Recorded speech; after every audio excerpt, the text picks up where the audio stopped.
Hmm. Selasa ni Ma'al Hijrah kan? Apa Ma'al Hijrah ni? Okey, Ma'al Hijrah ni adalah satu perubahan kan? Perubahan daripada yang tidak baik kepada baik, perubahan daripada kurang elok kepada elok. So, adakah perubahan yang kita nak tu, kita mahukan tu adalah macam ni? Pemalas, bangun lewat dan juga tak kemas. Bangun! Bangun! Kemas! Bangun! Kacau lah. Dah. Jom, sama-sama kita mengemas bilik supaya menjadi lebih kemas. Setelah mengemas, tengoklah ni. Kemas, cantik dan rapi. Itulah kita nak. Tak mahulah sepah-sepah. Sebab hijrah itu menuntut kita untuk menjadi lebih elok kan. So nak jadi elok, kenalah sentiasa kemas dan teratur. So, kita tanya kawan-kawan kita yang lain tentang apa itu Ma'al Hijrah bagi mereka. That's right.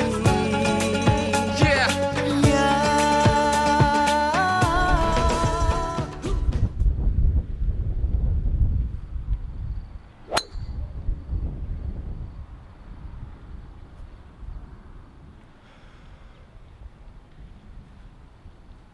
Ma'al hijrah, bagi saya hijrah itu bererti perubahan daripada satu titik ke satu titik yang lain.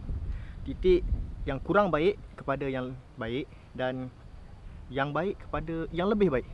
Jadi salam Ma'al hijrah dan semoga dengan awal Muharram dan sambutan Ma'al hijrah ini kita dapat mengambil iktibar dan seterusnya hijrahkan diri kita, insya-Allah.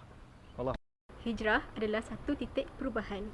Hijrah is something special for a Muslim, and for me, hijrah means change for the better. Ini rosak apa bang? Banyak rosak ni. Barang lama lah. Kena tukar lah, kena barang baru. Kalau tak boleh pakai. Bazir macam tu je. Betul tak? Pak ni tak padan ni. Besar sikit. Okey, sempena dengan Ma'al Hijrah, saya ingin berpesan kepada rakan-rakan di luar sana, hayatilah Ma'al Hijrah, yang mana hijrah ni merupakan perubahan ke arah yang buruk kepada lebih baik.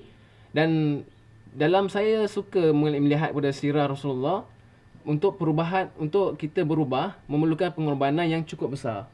Sebab hijrah ni pun kena perlukan pengorbanan. Bukan setakat kita ubah kepada diri kepada lebih baik, dan memang memerlukan pengorbanan untuk kita mengubah diri itu kepada yang lebih baik. Macam ni lah kereta ni. Bukan pengorbanan kan nak ubah dia ni. Banyak duit kena pakai. Itulah costing semua tinggi kan. Itu ke pengorbanan juga. Hijrah? Apa itu hijrah? Sesikit. Hijrah ini perpindahan Nabi Muhammad SAW bersama pengikutnya daripada Mekah ke Madinah. Oleh itu, sempena Muharram 1434 Hijrah kali ini, saya menyeru sahabat semua untuk sama-sama memberi perubahan dalam hidup anda. Mulakan dengan satu perubahan dahulu ya.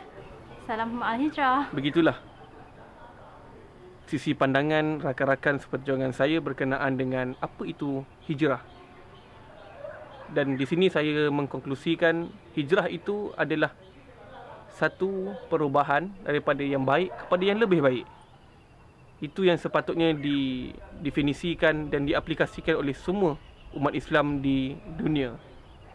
Dan saya mewakili Persatuan Mahasiswa Islam UPM bersama dengan SOF pimpinan mengucapkan selamat menyambut Ma'al Hijrah tahun baru, dan berhijrahlah kepada yang lebih baik 1434 Hijrah. Wabillahi taufiq wal hidayah. Wassalamualaikum warahmatullahi wabarakatuh.